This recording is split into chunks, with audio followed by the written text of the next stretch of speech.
Madame, Monsieur, bonsoir, bon début de week-end, bienvenue dans la page internationale au grand journal du 14h. Depuis la newsroom dans la capitale des grandes universités du monde, Boston, Massachusetts, Ehrlich Dorelas, pour présenter la page internationale à Jacques Mel pour le grand journal, Joannel François d'Assaïtienne, Rubans sur les manœuvres techniques. Bonsoir aux auditeurs de la radio évangélique Hosanna 102.3 FM à Jacques Mel. Démarrons cette page internationale en Ukraine, des dirigeants africains sur le site de massacre de Boutcha. Voici un reportage à signer Africa News. Les présidents Cyril Ramaphosa d'Afrique du Sud et Macky Sall du Sénégal ont rejoint d'autres envoyés africains de haut niveau vendredi pour une visite solennelle à la ville ukrainienne de Boutcha. Situé dans la banlieue nord-ouest de Kiev, la capitale, ce site aurait été le théâtre de l'un des plus grands massacres de civils par les forces russes dans la guerre en Ukraine. La Russie nie les faits. Les dirigeants africains ont déposé des bougies commémoratives devant un petit mémorial situé à l'extérieur de l'église Saint-André de Boutcha. Nous prions Dieu pour que les choses se stabilisent et que vous repreniez une vie normale. Des centaines de civils ont été rassemblés et fusillés, abattus par des tireurs embusqués et massacrés, quelques jours après que les troupes russes ont été chassées par les forces ukrainiennes. Après que les dirigeants africains ont visité une exposition de photos à l'intérieur de l'église montrant des images macabres de corps retrouvés dans les rues en mars de l'année dernière, le président zambien Hakainde Hichilema s'est exprimé.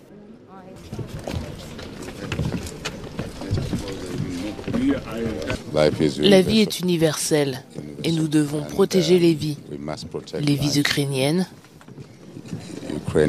les vies russes, les vies des gens du monde entier, c'est important. Il faut donc protéger les vies et se concentrer sur le développement. La visite de ces dirigeants africains en Ukraine intervient dans le cadre d'une mission diplomatique en Ukraine et en Russie visant à tenter de garantir les exportations d'engrais russes et de produits agricoles, parmi lesquels le blé.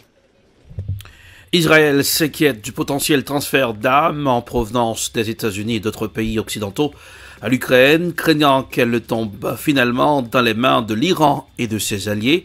Voici un reportage à signer I24 News. Le rapprochement entre Moscou et Téhéran inquiète Jérusalem.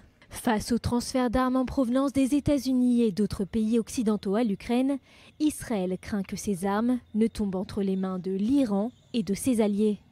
L'une des principales préoccupations d'Israël est la possibilité que Téhéran procède à une rétro-ingénierie de ses armes, qu'il les transfère ensuite au Hamas et au Hezbollah pour que ces derniers les utilisent contre Israël. En parallèle, la Russie continue de faire planer la menace d'une guerre nucléaire. Tout d'abord, le ministre russe de la Défense, Sergueï Shoïgu, aurait déclaré que la Russie et l'Occident se dirigeaient vers une collision nucléaire si l'Occident continuait d'envoyer une aide militaire à l'Ukraine. Ensuite, la Russie aurait commencé à transférer des armes nucléaires à la Biélorussie, qui, selon le président biélorusse Alexandre Loukachenko, sont 3 fois plus puissantes que celles larguées sur Hiroshima et Nagasaki. Enfin, la porte-parole du ministère russe des Affaires étrangères a déclaré que la Russie pourrait utiliser des armes nucléaires en état de légitime défense. Sur le terrain, les combats s'intensifient. L'Ukraine a revendiqué ce jeudi la reprise de plus de 100 km² et des avancées de plusieurs kilomètres à l'intérieur des territoires russes annexés. Cependant, l'armée ukrainienne a reconnu une puissante résistance des forces de Moscou. La nuit dernière, les forces russes ont lancé une frappe sur les sites de production de drones grâce à des missiles longue portée de haute précision. Toutes les cibles ont été touchées. L'objectif a été atteint. Pendant la journée, les forces armées ukrainiennes ont continué à tenter des opérations offensives dans les directions de Zaporijjia et de Donetsk. Cette semaine, Vladimir Poutine a affirmé que les attaques avaient été repoussées et que les pertes ukrainiennes étaient catastrophiques. Direction la Grèce, les recherches en mer se poursuivent, mais l'espoir de retrouver les survivants s'amenuise. Des centaines de personnes sont portées disparues. Voici un reportage signé Euronews.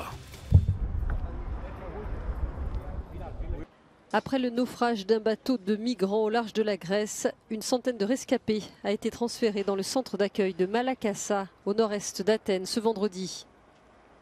2 jours après le naufrage, les recherches se poursuivent, mais l'espoir de retrouver des survivants s'amenuise. Le bilan reste très incertain. 78 corps ont été repêchés en mer, mais des centaines de personnes sont portées disparues. Parmi elles figurent plus de 120 Syriens originaires de la province instable de Deraa, berceau de la contestation anti-régime. Par ailleurs, la police a arrêté 9 Égyptiens soupçonnés d'être des passeurs. Ils figuraient parmi les rescapés et doivent être présentés lundi à un juge. What happened on Wednesday underscores the need to investigate people smugglers and human traffickers and ensure they are brought to justice.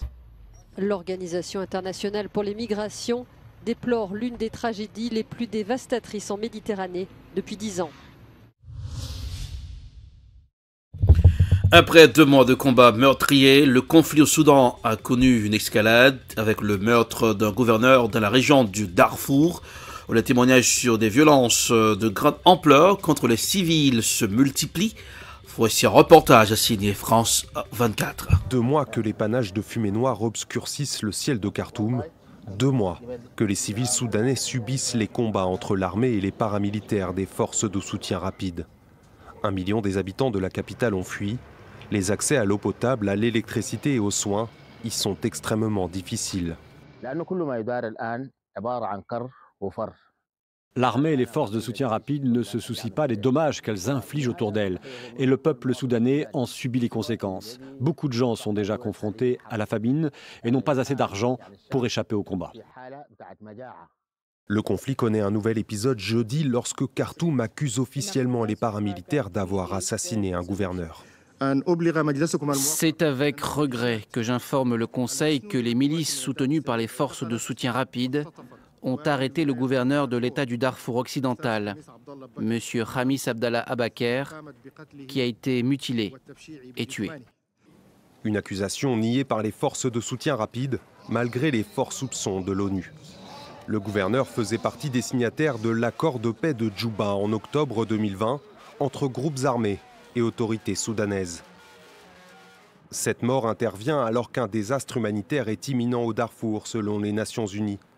À l'échelle du pays tout entier, près de la moitié des 45 millions de Soudanais dépendent désormais de l'aide humanitaire pour survivre, alors qu'aucun scénario de retour à la paix ne semble se dessiner. Petr Tolstoï, vice-président de la Douma et proche de Vladimir Poutine, était l'invité de BFM TV pour évoquer la contre-offensive ukrainienne débutée au début du mois de juin. Écoutons le vice-président de la Douma, Petr Tolstoï, sur BFM TV. Bonsoir Petr Tolstoï. Bonsoir. Merci d'être avec nous, vice-président de la Douma, l'Assemblée russe proche de Vladimir Poutine. Vous êtes avec nous pour parler évidemment de la contre-offensive ukrainienne, des missiles russes qui ont encore tué au moins 6 civils aujourd'hui, notamment du côté d'Odessa.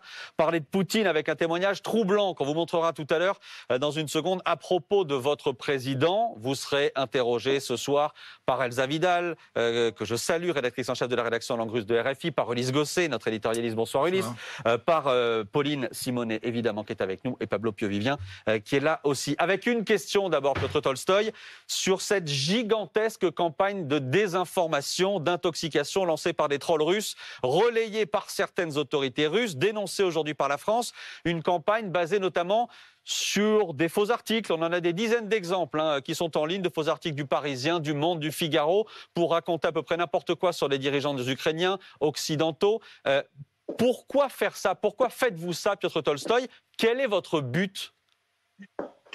Vous savez, moi, je lis pas la presse dont vous avez mentionné. Notre but, c'est gagner cette guerre. Et on voit que l'offensive ukrainienne a lamentablement échoué.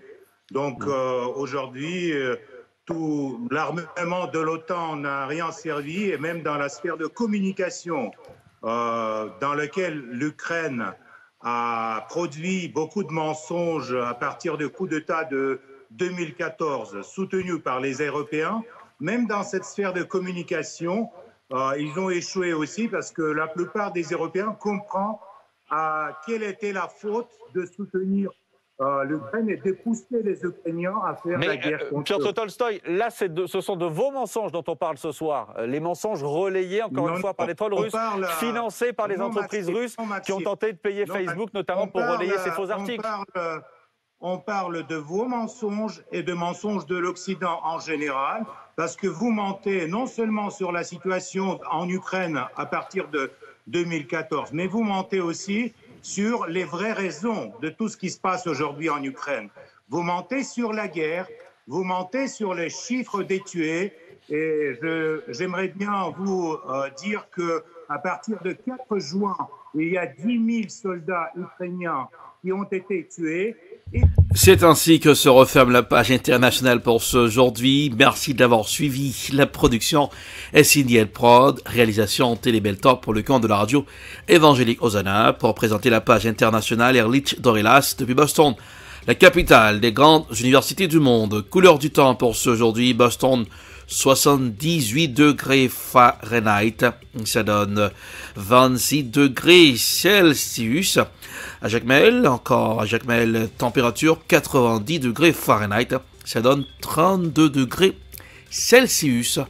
Bonsoir Joannel, bonsoir Adassa Etienne, bonsoir Rubens, bonsoir aux auditeurs de la radio évangélique Hosanna 102.3 FM à Jacmel. Passez un excellent vendredi et bon début de week-end. Bonsoir, à lundi. C'était la page internationale avec Erlich Dorelas.